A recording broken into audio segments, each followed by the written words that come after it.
So I'm up at the Delhi, Ohio PD. These folks always have something cute on their windows. It's early June, first, second week of June. They got the hello spring with the little fountain and all the flowers, the bee, all the really cute stuff. What's going on? Hi. We can step in here if you like. So I'm here up at the Delhi PD to meet with Lieutenant Rich. I'm guessing maybe a 15-minute meeting. Oh, there he is. How you doing, Lieutenant? Good. Good to see you. Good. Hoping to make it a quick meeting, but these seem to run about 15 minutes or so, I think. I appreciate you meeting with me again. I took notes to try to be prepared so we can be a little efficient, but I'll give you a chance to, if you have updates or anything you want to feed me on the front end. Yeah, so the big update is the IA with Sergeant Slomer. Okay. All right, so I reviewed it, and I agree. It's horrible. Okay. I don't believe in his behavior. I don't like it. The unprofessionalism. I feel he lost, I don't even know how to say it, his composure, his demeanor. You know, I feel he's totally out of line, especially from somebody as, you know, he's 31 years on the job, you know. And I passed my report up to Jeff. My only issue is Gary's on vacation, so we can't complete our final of sitting down with Gary, letting him know what we're doing until he gets back from vacation. Okay. You know, Who's Gary? Schlemmer. It's Sergeant Schlemmer. Oh, okay, Schlemmer. gotcha. That's his name. That's his name. Sorry. Gary Schlemmer. I know every time I type it up, I butch his last name spelling, but I'm like, I got it. So, yeah, he feels the same way, like just from the get-go. He come out way up here when, why? You're down here, he should be down here. There's no reason to go here. You know? You mind if we go inside? Yeah. I appreciate it. Yeah. It's kind of windy out. It feels good, but might hit the side. I think they already got somebody in the side room, but I don't have, yeah, this is fine. Well, a little bit of echo. I'm okay in the lobby if it works for you. I appreciate it. Wouldn't necessarily get her, so I'll come over here. Kind of recording away from him. And I didn't record her prior to this either. No, she's not. I appreciate that. Okay. Yeah, so, yeah, like his behavior was uncalled for. Things, the actions, both, and that's both interactions with you. You know, we're just... Did you feel one was worse than the other, the first or the second one? Both horrible. I don't know. Okay. I mean, they were both, in my opinion, they're both totally unprofessional. They're both... Fair enough. You know, he lost his composure. He, you know, and I will share with you this, in talking to him, he feels almost like as if, you know, when he called me that day, was, I guess you wanted to speak, I don't know how it transpired, if he got notified that you need to speak to a supervisor or the boss up there. I don't know if that's why he went in the first place. Okay. But he acted like as if I should drop everything I'm doing on my Saturday off day and come in and talk to you. When he's a boss and we expect them to talk to anybody. You know, if somebody calls to complain, or even if it's just anything, someone's cat stuck in a tree, I want a supervisor, whatever. That's his job, not my job. I mean, yeah, I'll take over if it led to that, but he should have handled the whole situation. You know, not call me and say, hey, Rich wants a supervisor. Well, you're, last time I checked, he's a supervisor. Go talk to him, see what he wants. Not go yell at him and go all crazy, you know. Now, just curious, if you were on site that day and for whatever reason you wanted him to do as enforcement, but you were communicating with him, if you thought I was being an asshole, would you tell him that you thought I was being an asshole? No. No, because that would be inappropriate, I'd imagine. Okay. I appreciate that. I'll wait on that another week or two and then probably hear from you by then. He's back, I will tell you this, he's back to work on the 18th of June. Unfortunately, he left, like he had his off days. I was gone last week, is what kind of stinks with everything too. And then all of a sudden he's gone, and he comes back on the 18th as his first day back to work. So that's when I think Jeff and I intend to have a chat with him. Sounds good. Hopefully, try and wait on then that. everything's resolved, and then I can even update you then after that. Was he the, loosely say, the officer that interviewed the two ladies that made the complaint? No. Who was I had that? that in the video, it's Joe Stone. Oh, that was Officer Stone? Yes. Okay. Now, there were 3 videos I was given. Well, let me take a step back and just say, do you have more updates you want to give? I want to give you more No, I Okay. mean, it's kind of stalemate because of that. I want to talk to him first before I would say more, because it ain't fair to him without completely finalizing, talking to him and deal with it, you know. That sounds good. So there were 3 body cams given to me. Yes. One of them was of me, which, Well, like 2 Fair enough. interactions with Gary. yeah, fair enough. Two interactions were with me and Gary. One of those I would call more exclusively me. The other one was Skylar and Gary, and then me and Gary in that same video. Yes. So the one that was exclusively of me, we have audio from beginning to end. And I think y'all are trained that, I don't know if there's a delay in that, but there's a way where you can all make sure that when you're going to meet with either a witness, a complainant, or an accused criminal, that you hit that on in time so that by the time you interact with that person, it's recording audio and video. The only one that had audio from beginning to end was the one that was exclusively of me. So, The witness is cut off, well, part and the of it is, Skylar's cut off. and I will explain this. If you look at Gary's video, the fourth person's video had no audio as he was getting out of his car. The reason why, he turned that on when he was still in his car pulling up, Yep. which he should do.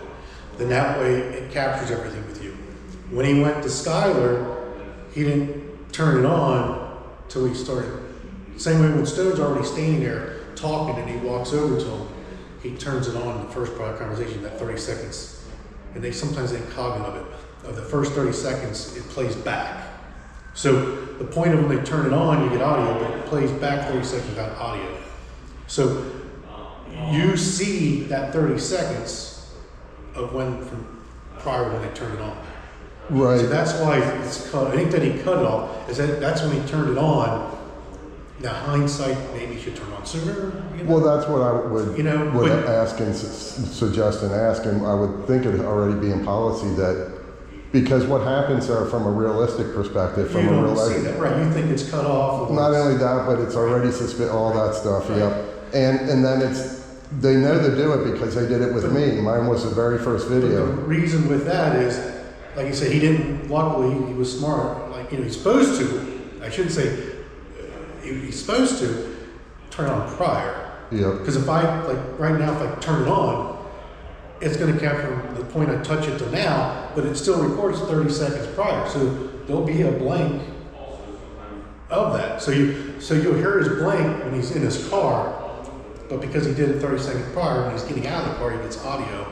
They have Not audio only capture. that, but if you look at the timing of it, transitioning from Skylar to when he turns it on to me, it's as if he thought his Skylar conversation was over. That's a secret meeting, especially an average good police department should have their audio on at that point. A Mr. Transparency police chief police department definitely should have it on, and he missed that one, and then I guess Stone missed it as well. So I missed part of the witness testimony on that as well, the complaint against me. But what we did capture is what he didn't expect, I guess, is he went back and he talked to Skylar Miller again. And he captures Skylar Miller in that body cam, in essence, calling me an asshole. And so that's why I asked you the question on the front end, because I think that you have the integrity where you wouldn't do that kind of thing. And when I say F you, the police, that's as personal as it may seem. It's not a personal attack. It's not Lieutenant Rich, the human being, is bad, or even in this case, it's not Lieutenant Rich is bad. It was Sergeant Schlemmer's bad. Oh, yeah. And the PD as a whole takes some hit on that, but Well, yeah. 'Cause he's a reflection of us. when he calls me an a-hole, that's a personal attack, and generally personal attacks like that have a longer lasting psyche hit. But let me try and stay focused. Makes it reasonable. So when you described the handicap in the decision to allow them to park up there based on directing traffic, I think you kind of at the end said, in the situation, kind of holistically, I'm using my own words, made it a reasonable call. And that makes some sense to me.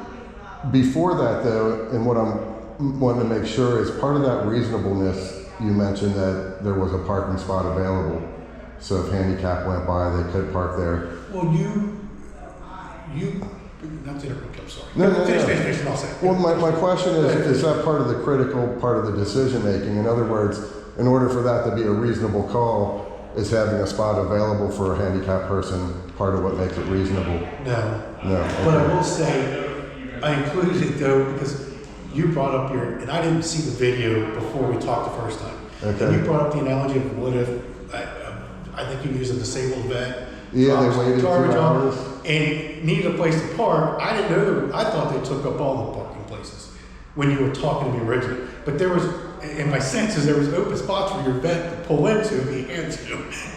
Even though it's I think at times there Right, may not have but- been open spots. I haven't looked at that. Well, I don't. Because at time the big machinery backed into all the Right, handicap. there is a time, I can only see in part of the video, but I wasn't there, I can't see the whole day. You were there the whole hours. The little bit of slower videos, yeah, you do see the backing in that area and pulling back out and backing in that area. You know, he was moving, like he went there, then they used it, and they would park it there, then they would use it to get it out of the way. But yes, and I didn't see like you could have said an hour before that it was all taken, or an hour after that it was all, I don't know. I can't see that in that video. And it's hard to materialize this out of 1 in 1,000 disabled person, 1 in 1,000,000. But my suggestion would be, and y'all take it for whatever it's worth, is to have one of the first 5 spots dedicated available in case it's that 1 in 1,000,000 disabled person that feels they need that privilege to exercise it or that right. And I'll leave that to you all to consider if you want to let me know what your thoughts are. I would say this, and I don't care. I talked to the guys that were working that detail. It was Stone, Goddard, Laverty, and Rui. In hindsight, they also agreed next year because they pretty much seemed like 1 or 3 of them work it every year. A, make sure they're designated open. B, try and cover or take the signs down for just what little spots they need for that, to where then they're not technically, and then you still have the others left You over. still have 1 or 2 dedicated. And they try to have I can't tell you what that means to me, Lieutenant. They would have because they would try to just keep the corner of the lot for the, you know what I mean, for them and their equipment, and then the whole front would be open. And the equipment I can justify it more in my own mind, but when Skylar Miller's parking there and across the lot are open parking spots that aren't handicapped, so it's really a convenience item of whatever it is, 200 feet to walk across the lot. Maybe there's other complications or in by Mount St. Joe or whatever, but yeah, that goes a lot. If you're telling me you're dedicating a spot, I think that's a great compromise, or maybe just an agreement on a good move. That really takes my next one. I think you're going to do an updated PD report. Can you just give me a rough ETA or check back in a week or 2? Gary created that. We're talking when he gets back to him. Sounds good. That's all part of it. Unfortunately, the stalemate of it, it's not done sooner. I apologize. Is him being on vacation for 2 weeks. And is that the same on getting the full ORC code that I broke that day? Of what section he was referring to? Well, I was trespassed that day, right? I believe he asked you to stay out of the line, like in the video. Yep. Yeah. So I think he said that for disorderly conduct. He was referring to the disorderly conduct. Yeah, which I wanted to get it down to the very code because there's a disorderly A, B, C, D, F, and so I on. believe I wrote it down because I was going to send you an email today. Okay. I have my phone log, Jeff's phone log. I still got to get Gary's, but I was going to send you that.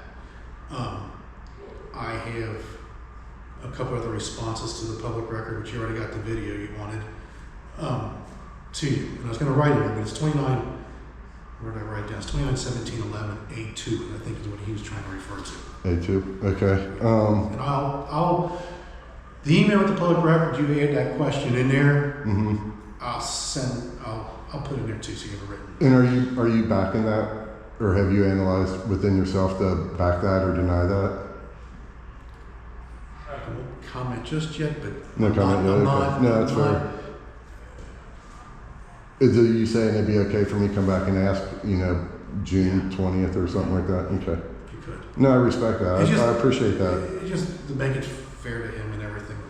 No, that's thoughtful. I respect that. I hate to do that to you, but because I think you should know how I feel about it. And then that response you did send me, that email with, hey, this is what gives us that authority, was educational to me. I still have some analysis to do, but I think you all are probably right on that one, and good chance I'm going to be wrong on that one. And I hate to admit I'm wrong, but what I hate more is to be wrong and not admit. I'd hate for it to get used against me, like, oh, look, he's wrong on this, he's wrong on everything. But I want to keep it real.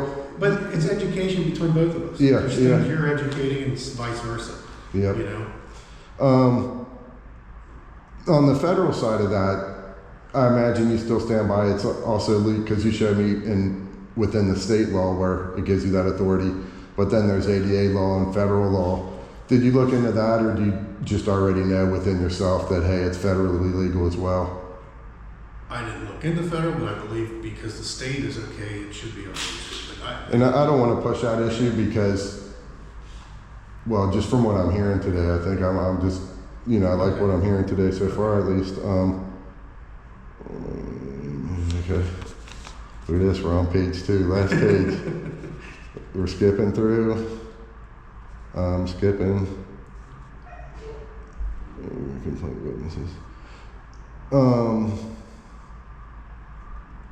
So that day there were the 2 witnesses on body cam that were, I'll say, 1 to 2 complainants. I'm not sure if the second lady was actually complaining or not.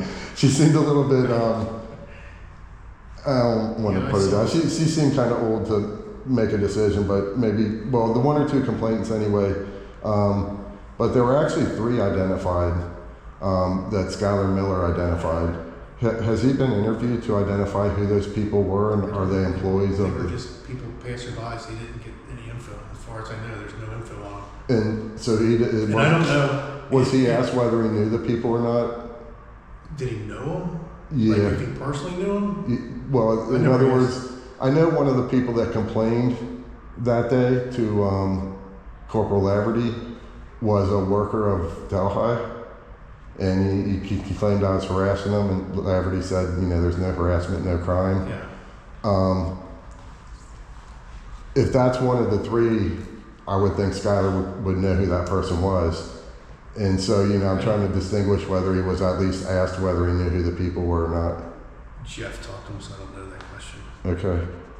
Is that something you could maybe look into?